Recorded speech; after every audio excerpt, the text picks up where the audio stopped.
Hey everybody, welcome to this 2-minute techie tip on using the iPad app Educreations. With all of our tutorials, we want to focus on creativity, communication, collaboration, and critical thinking, or the 4 C's, in our classrooms to improve student learning. So let's get to it, and the way I want to find this app, I'm going to pull down from the top, and I typed in Educreations earlier. This is a great skill to teach students, even first graders. They're going to need to know how to do that. So when Educreations opens up, it's going to look like this, and I haven't logged in. We're going to talk about this in a second. So I can tap here to start a new lesson. I'm going to do that in a second. The single user here, I kind of think of as a teacher mode. Here, if I click on this, this is sharing with our class. We're going to talk about that in a second. The heart is save my favorites. The little clock is see what I've watched. You can review things that you've recently looked at. And then here, this is just a great way. The star shows featured lessons. So you can look at math lessons, LA, world languages. Really gives you a great idea of how other people are using Educreations. It's super powerful. I also have at the bottom of the screen a gear button, and we need to know that with every iPad app, I need to look for the gear because that's going to be my settings. But I'm going to go back to this teacher mode, and I'm going to tap here to start a new lesson. And really, this is everything that Educreations gives me. My black button lets me make a black line. Blue is blue, red is red, yellow is yellow, green is green. I can erase anything. I have a oops arrow that I can go back and forth, so my arrows at the top let me erase, redo, or undo. I can, if I hold down on a color, I can reset the blue to be a purple possibly, so I do have a lot of options. My plus button gives me options for text, which is fabulous. Not a lot of the whiteboard apps do that. And I can move that around. I can also get a picture in here, and if I choose a picture, students reading, I could move that into a corner. I could make that big or small. So I hope that you're starting to see the possibilities. My camera icon tells me I can take a camera. Oh, and also notice down here, I Unlock with Pro. Educreations recently changed, and for $99, I'm a little disappointed. You can get some of the other features. Let's see, also my icon here in the corner, I can have lined paper in the background, and my app just closed. There we go.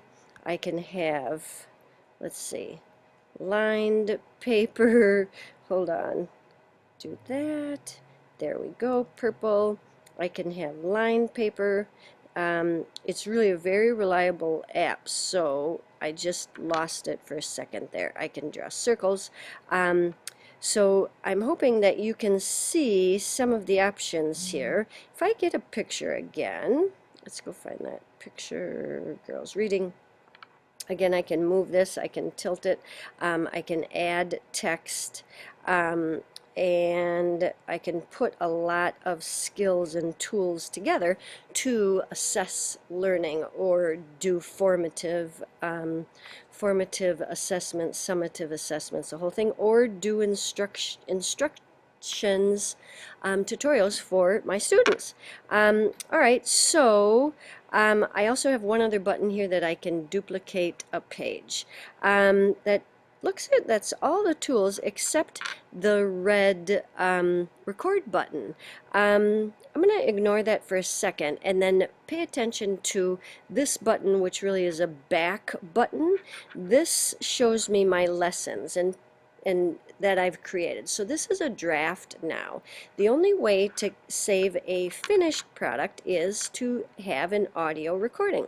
So notice how now my voice is being recorded, and while I am recording, I can say, here's the picture, here is the text and the video playback will replay all the annotations and my voice in the recording. So I'm going to pause that. And then now if I go back, I now have an option of saving a draft or saving a finished video. So when I have a finished video, I need to give it a title. I can give it a description. Most of the time we would say published. I can choose a subject area, grade level, and I can say save. Now here we go. This is my area where I have to either log in or sign up.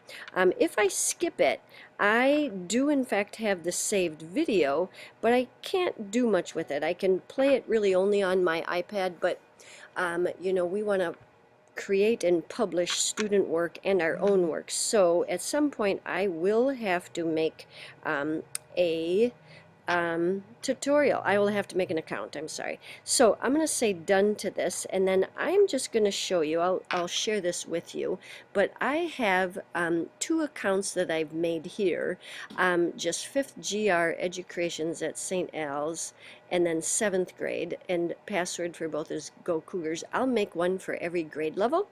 More about that later. I'm going to stop the screencast and I'm going to log in. I'll just use 5th grade right now, and then we'll come back. So I'm going to go to my gear icon, and then I'm going to say I have to really sign up to create this account, but we're going to be able to log in. Okay, so this was successful. So if I tap my gear icon, I can look and I can see, yep, I'm logged in as this account. So now they monitor space, which is kind of interesting, but now I can do more things with this tutorial. So I can save the video to my camera roll. I can email it depending on the link. I can get the embed code. So now I have a lot more options having an account. All right, so but the other thing is, because I logged in as a teacher, I now have an option to create a class. And let's just say we're going to create a class, and I'm just going to call it 5th grade. All right, so if I could have multiple classes. So if I say 5th grade, now I have a code that I'm going to use to log in to this account.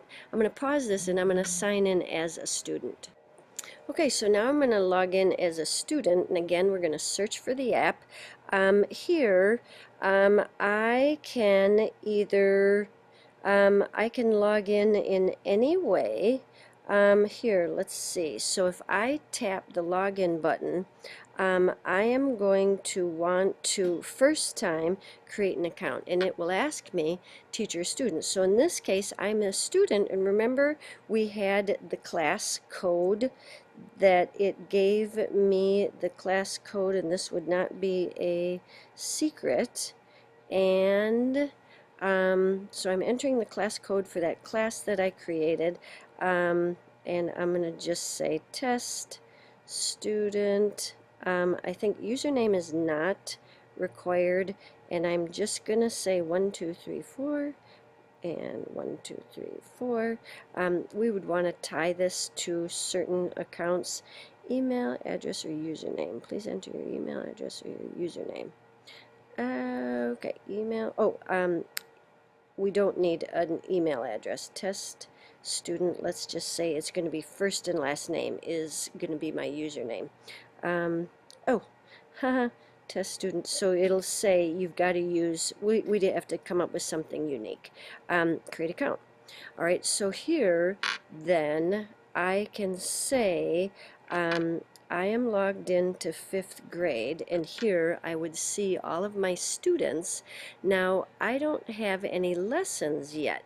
I'm going to go back, and just the last part of this is how we're going to do it, so that if I'm the test student, what am I going to be able to do? So I can, first of all, I can make a tutorial, and I can add some audio that this is an apple. All right, and then I can save that, and that would be part of my portfolio, essentially. So here it says, under my name, I have this tutorial. I'm just going to log out one more time and make a tutorial from the teacher's point of view, like a lesson. All right, and then we'll see how that looks. Okay, so now what you can see is I'm logged in as the teacher, and you can still see my student. I made just a simple little lesson where the math is all wrong, but it will play that I asked people, I'm asking my students to draw a line marking these coordinate planes, but I think I'm wrong. So that's the lesson that I'm putting in my lesson bank. And if I stop this, then if I go back, you can see that my class lessons, here is a lesson. If I tap on my students, I can see that here's my test student, but that here are the class lessons that those students have available. So I can do a tutorial, I can do differentiation, and make my lessons available to my students. I'm going to log in one more time as this student so that you can see that that student has these available. My plus means that I'm going to create a new lesson, add an existing lesson. I'm going to select a lesson, and I can look at it and play it. I can let's see, and I can also then share in different ways. All right, one more second. Okay, so this should kind of bring it together. I am logged in as the student, and how do I know I'm logged in as the student? Again, I'm going to go to my settings icon, and it says here, test students, and I can log out here. So test student, and this will tell me all of my information, so I can see who am I really logged in as. And then I can flip. So if I'm looking at class lessons, here's all of the lessons that my teacher has made for me, and then as the test student, here's my lesson.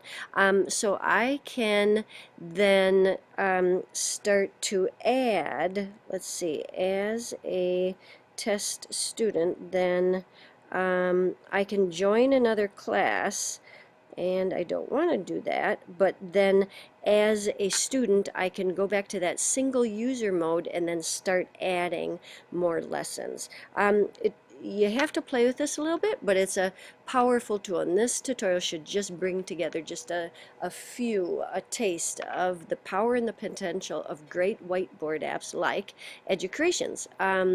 And explain everything would be probably the next level up. And with technology, we are able to remove the limitations of the traditional classroom and teach and learn in ways that were previously inconceivable. So thank you for listening, and we hope that you will put this into your practice.